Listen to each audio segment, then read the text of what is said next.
ogaanshaha shakhsiyadaada waxa ka tarjumaysaa inaad dadka kugu xeeran oo la dhaqantay sida ugu wanaagsan markaas waxa ay qiisatay qofka aadtii shakhsiyadaada sidaas si lamid ah waxa muhiim ah mar walba anaga Soomaali ahaan ama bini'aadan ahaanba waxa mar walba ku wareegnaa ama nolosheena ku saabsanaa shakhsiyadaanada waxaysan ahayn ba nolosheena ku saabsanaa ma ogin shakhsiyadeena laakiin waxaan ku wareegnaa xaydaamka lahaanshaheena qofka bini'aadanka waa labo wuxuu u qaybsamaa ahaansho iyo lahaansho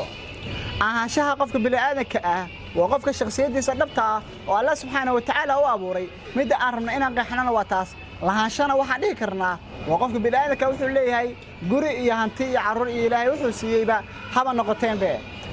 taas labadaas qaybood qofka markuu kala saaro ahaansho iyo lahaansho markaad kala saartid waxa ku kala cadaanaya ability-ga shakhsiyadaada nimo markaas waxaad awoodaada si diiran u saari doontaa haddii Ilaahay idmo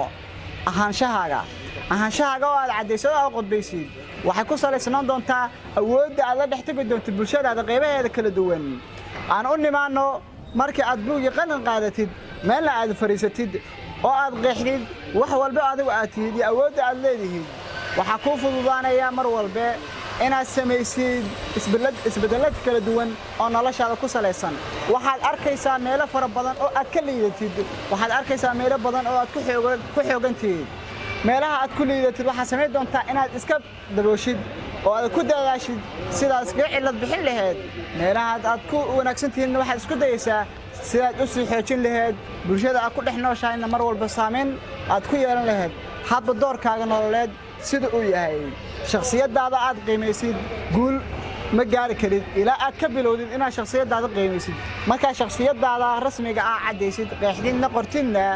aad qiimaysid waxaad ability u leedahay waxaad disability u leedahay waxaad ogaanaysaa markaas waxyaabaha ka dhiman iyo waxyaabaha hadda aad haysatid taasna waxay ku suurtagelinaysaa mar walba inaad qof mar walba intuu satigin sahan taga